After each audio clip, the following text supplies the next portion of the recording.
Eee, halo Jauhari Syabani. Jauhari Syabani. Oi, Jauhari Syabani. Oi, oi. Kenapa nggak muncul nih tangan gue nih? Hek, hek, iya. I. Mesti gue i i i. Nah, ini dia nengok juga akhirnya dia. Oke, selamat datang kembali di konten Cubis. Gua kembali ngobrol dengan seseorang. Hari ini dia akan, curhat soal bisnisnya. Kalau gue bisa bantu alhamdulillah, kalau enggak juga setidaknya gue bisa, dengerin ya, namanya juga curhat kan, kita kasih kuping kita aja. Dan mungkin ada orang lain yang nonton ini yang bisa punya manfaat untuk si Jauhari Syabani. Sebelum gue lanjut, gue mau kasih tahu bahwa cara ikutan Cubis bukan dengan DM Instagram gua, tunggu aja postingan Cubis. Lu coba buka Instagram #Cubis, biasanya gue suka ngepost, habis itu lu bisa hajar di kolom komentarnya. Itu satu, dan yang kedua, gue masih buka kesempatan untuk satu orang wirausahawan untuk mendapatkan billboard gratis selama 1 bulan dimanapun di Indonesia. Silakan cek Instagram gue #BillboardIndoGratis. Sekali lagi Billboard Indo Gratis. Nah, sekarang kita punya Jauhari Syabani. Apa kabar? Alhamdulillah baik Mas Panji. Manggilnya apa nih? Uh, Terserah Mas Panji aja lah atau Enggak, lu biasanya dipanggil apa? Jauh hari atau jauh atau hari atau gimana? jauh aja sih. Jauh Jauh. biasanya. Oke. Jauh, coba diulang lagi curhatnya yang waktu itu lu pernah kasih tahu di kolom komentar Instagram gue kayak gimana masalahnya? Oh, oke. Okay. Baik, terima kasih kesempatan yang diberikan Mas. Perkenalkan, nama saya Jauhari Syabani. Saya adalah seorang pegawai negeri sipil di salah satu pemerintah daerah di Kalimantan Utara. Jadi sebenarnya pemasukan dari gaji maupun tunjangan di PNS itu sebenarnya cukup untuk memenuhi kebutuhan kita sehari-hari. Untuk bulanannya ataupun sampai setahun itu memang sebenarnya cukup. Namun saya pikir-pikir kebutuhan ke depan ini kan semakin besar. Apakah untuk pendidikan anak, belum ambisi-ambisi saya untuk punya rumah dan lain segala macam. Yang sebenarnya di PNS ini kenaikan gajinya setiap tahun itu tidak terlalu signifikan besarnya, Pak. Jadi saya pikir saya harus punya pemasukan lain. Saya harus punya pemasukan lain di luar dari pekerjaan saya sebagai PNS.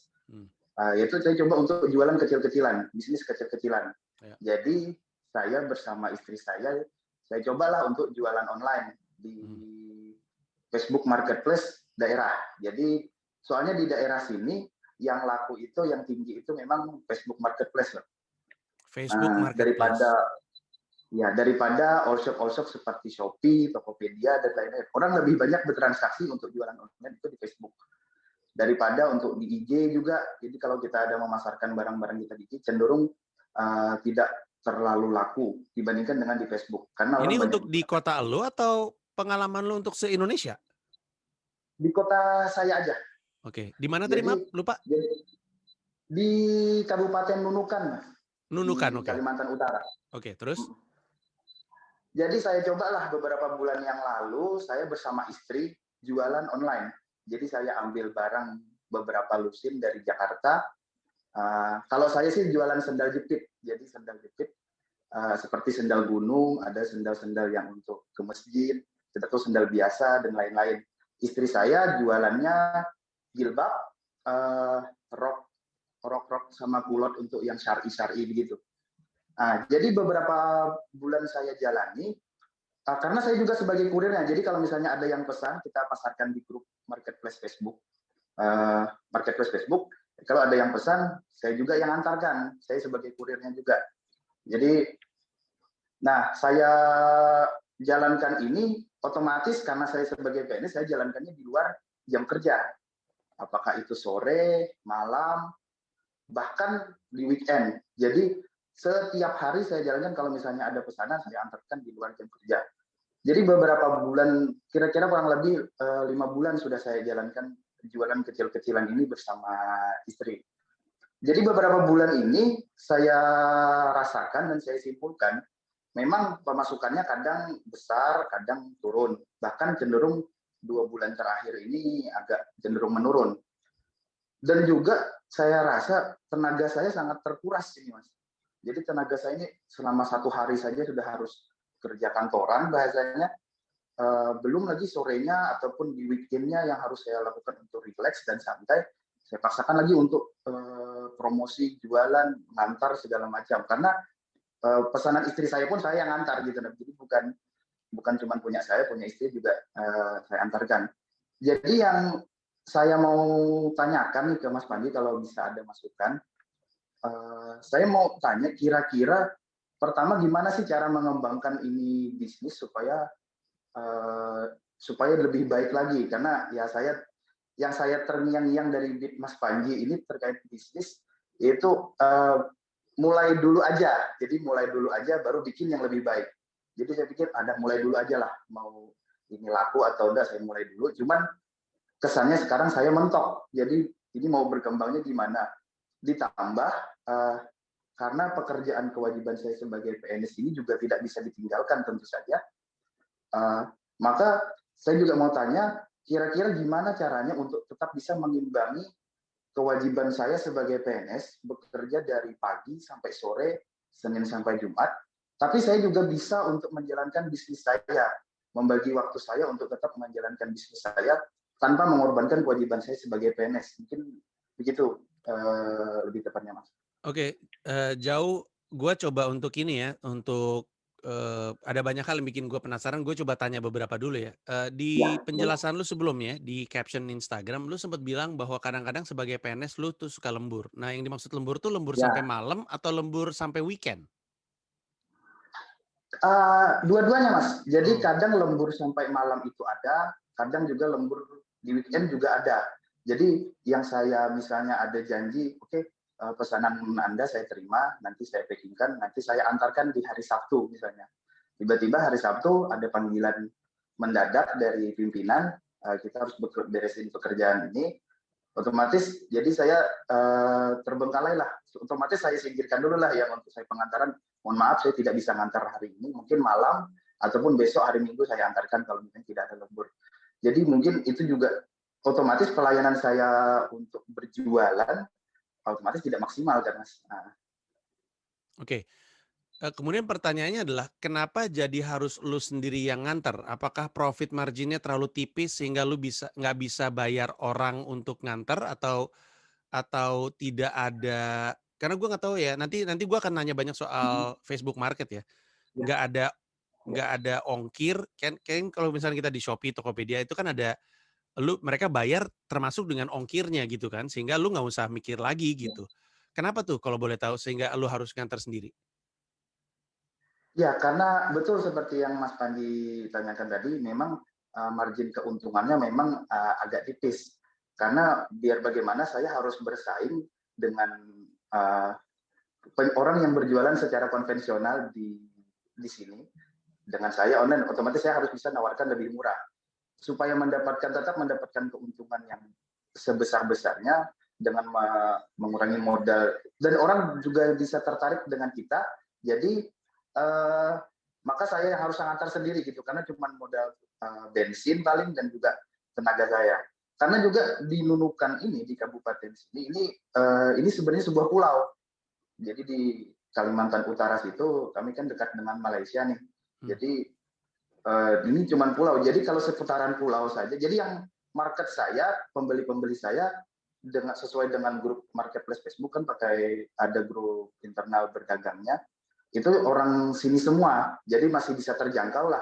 Kalau paling 15 menit itu udah sampai ujung pulau, 1 jam ke arah sana udah sampai ke ujung pulau. Jadi masih bisa dihandle untuk sendirilah. Karena memang belum kepikiran sih Mas untuk kita punya kurir kurir sendiri untuk mengantarkan karena memang ya kita baru mulai gitu. Jadi saya coba untuk antar sendiri dulu. Saya evaluasi beberapa bulan ini ya segitulah pemasukannya mungkin tidak terlalu besar masih sekarang. tapi lu masukin elemen bensin ke dalam biaya? Lu hitung nggak bensin lu? Uh, ya, jadi saya hitung bensin itu kalau misalnya ada misalnya yang memesan uh, barang kami, dagangan kami ini, yang memesan dari daerah pulau di sisi lain pulau, jadi masih dalam satu pulau yang sama. Tapi yang paling ujung, saya bilang kalau misalnya diantar ke sana tambah 10.000 ya untuk bensin. Kadang ada yang mau, kadang juga orang mundur. Oh, pakai ongkos ya rupanya. Ya karena memang kebiasaan orang kalau misalnya di internal di grup Facebook itu jarang menggunakan ongkos kirim karena masih ya kita di grup sini-sini aja masa harus pakai ongkir kata orang masyarakat di sini gitu Mas. Ya, Jadi tapi paling yang yang mau jauh. gue pastiin adalah kan gitu ya, kan ada modal yang lu keluarkan untuk belanja itu sendal dari Jakarta kan. Si yang Ya, istri lu itu bajunya dari mana? Dari Jakarta juga? ya sama, jilbab, Oke. jilbab. Iya, jilbab, sorry. Jadi baik jilbab ataupun sendal itu kan ada modal yang mesti lu keluarin, yaitu modal belanjanya. Sebenarnya Ya, kan bensin bagian dari modal. betul. Itu lu masukin selama ini? Iya, saya Oke. masukin. Dan gimana cara nanyanya ya?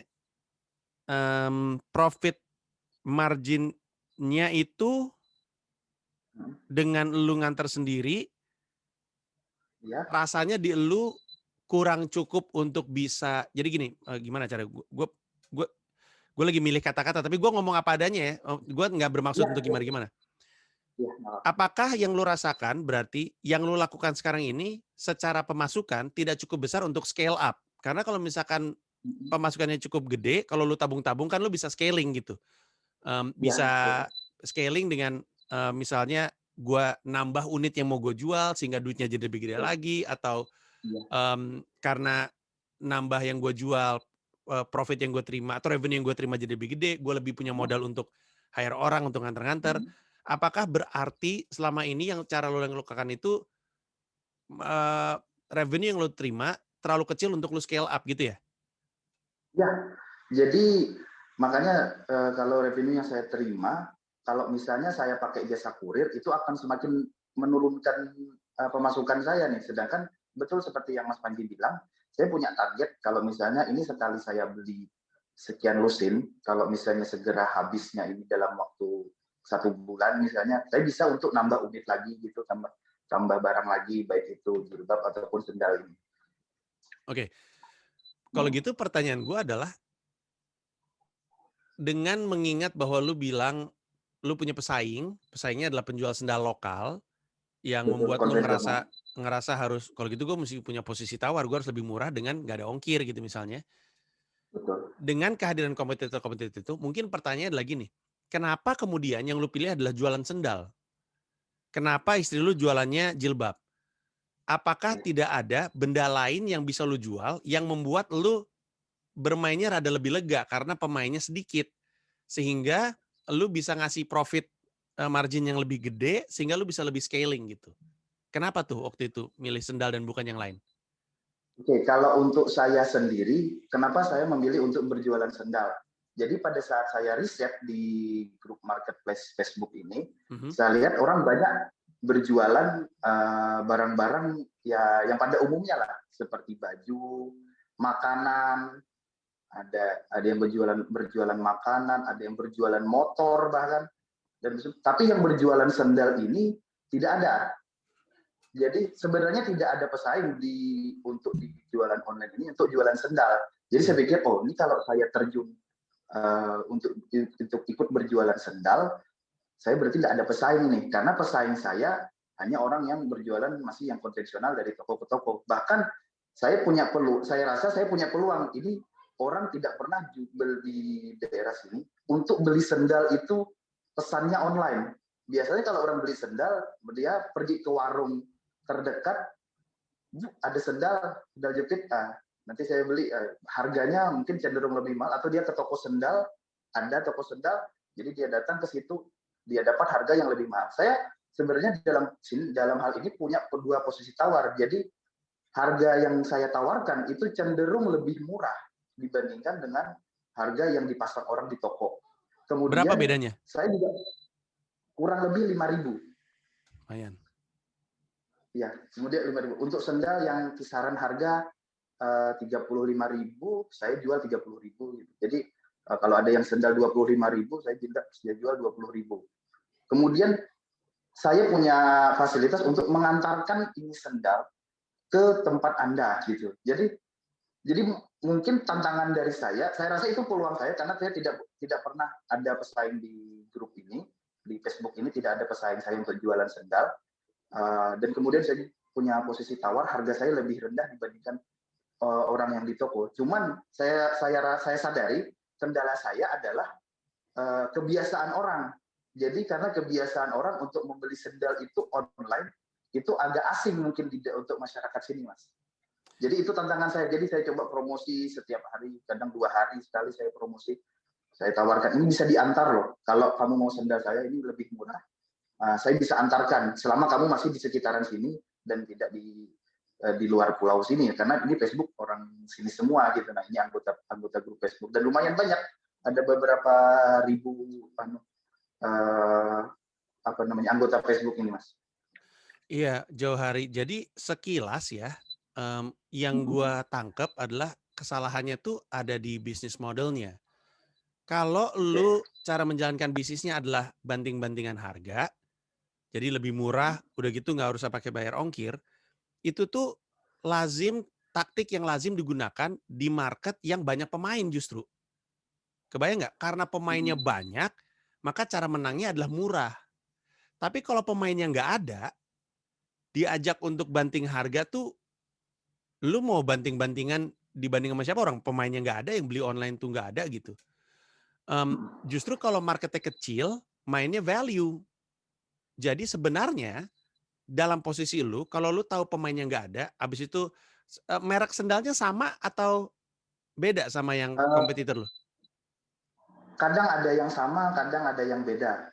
Kadang ada yang KW-nya. Jadi kamu punya barang yang di toko-toko itu barang original, harganya mahal. Saya punya KW-nya dengan harga yang lebih murah dan kualitas tidak kalah dengan yang original. Karena itu strategi saya sih seperti itu sih, Mas. Iya, jadi sebenarnya lu berusaha untuk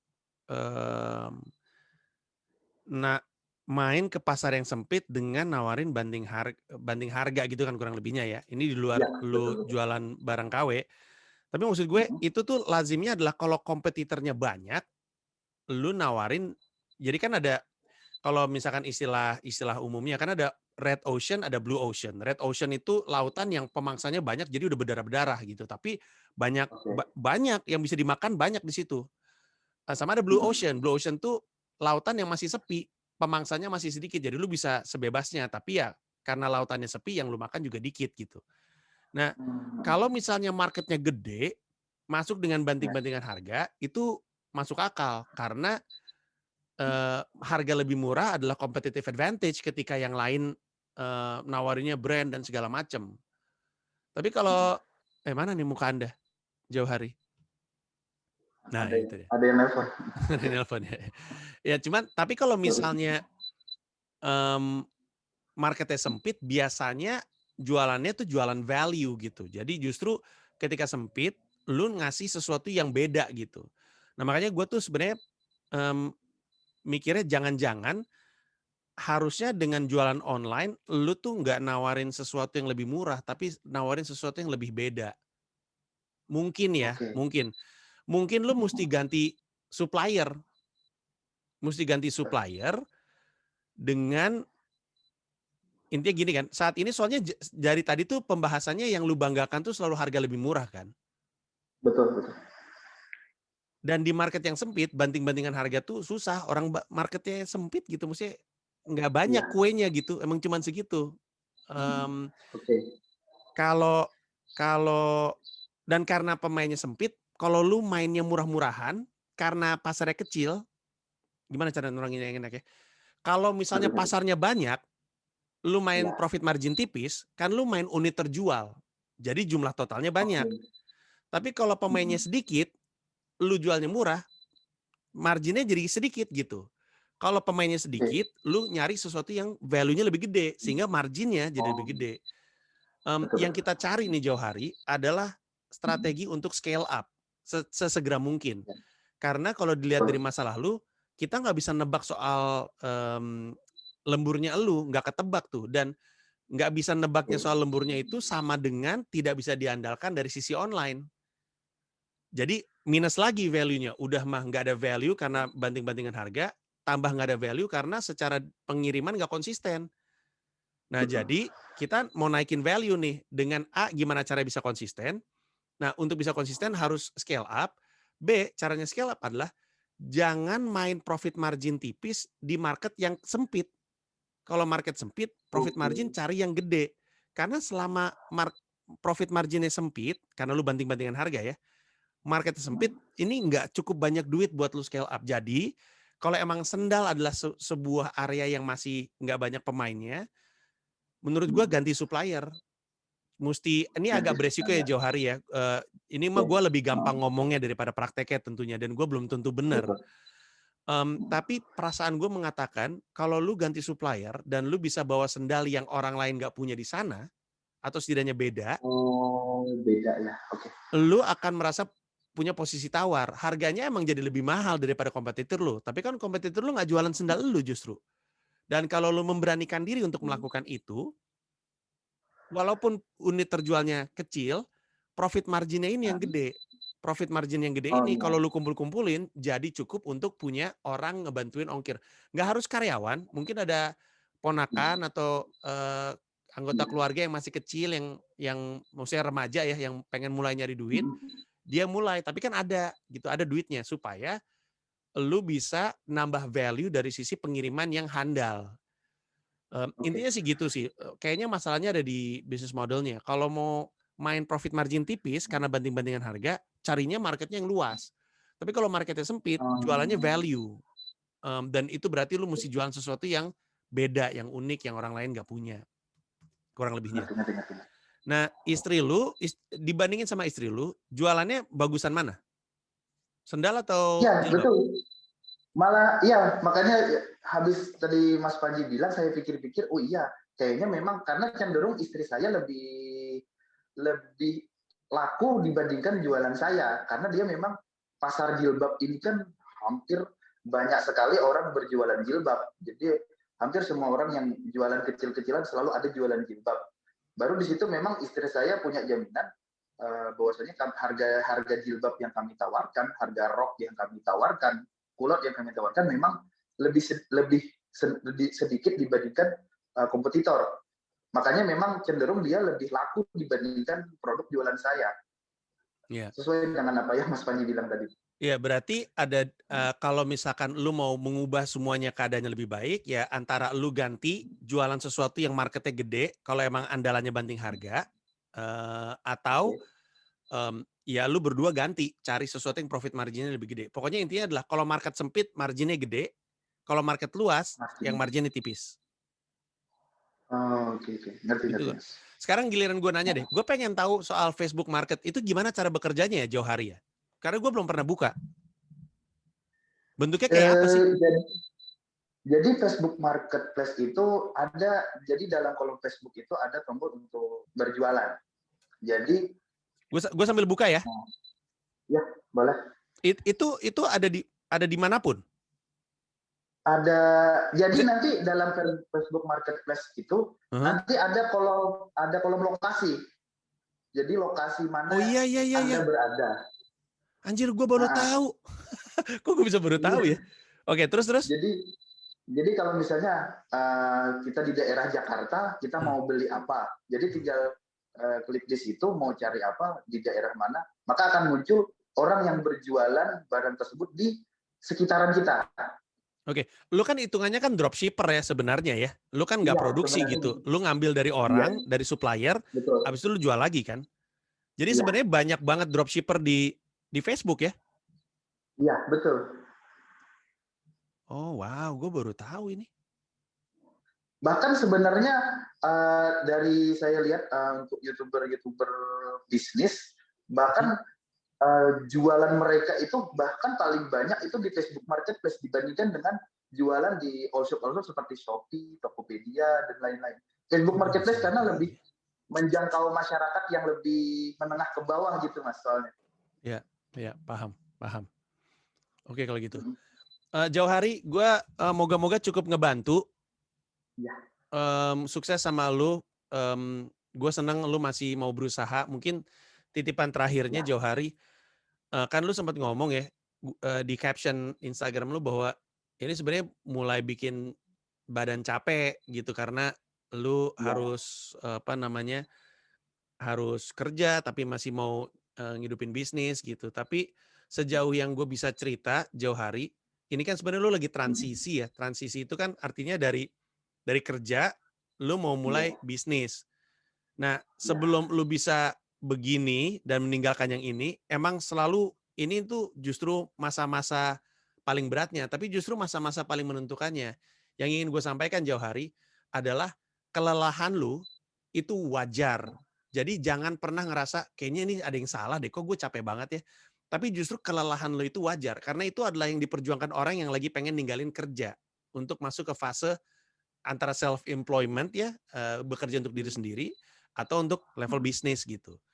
Nah jadi, oke, bertahan aja jauh hari, emang lelah, gue selalu bilang kalau misalkan hidup lu tuh capek, ekspektasi lu terhadap kebahagiaannya direndahin, supaya lu lebih sering iya, bahagia gitu. Contoh buat gue, asal gue bisa makan terong balado, oh itu tuh bahagia tuh, hari itu udah oke gitu misalnya. Atau asal gue masih bisa ketemu istri sama anak, udah oke gitu. Jadi ekspektasi terhadap kebahagiaan diturunin, sehingga lebih sering bahagia, sehingga capeknya lebih enteng, mhm, sehingga lu masih bisa kerja. Karena ini akan panjang sih jauh hari. Perjalanan lu masih akan panjang untuk kemudian lu ada di level bisnis, lu bisa ninggalin PNS lu gitu misalnya, masih ada panjang. Dan iya, semoga ganti bisnis model itu ngebantu lu untuk punya margin yang cukup oke, untuk bisa mhm. scale up.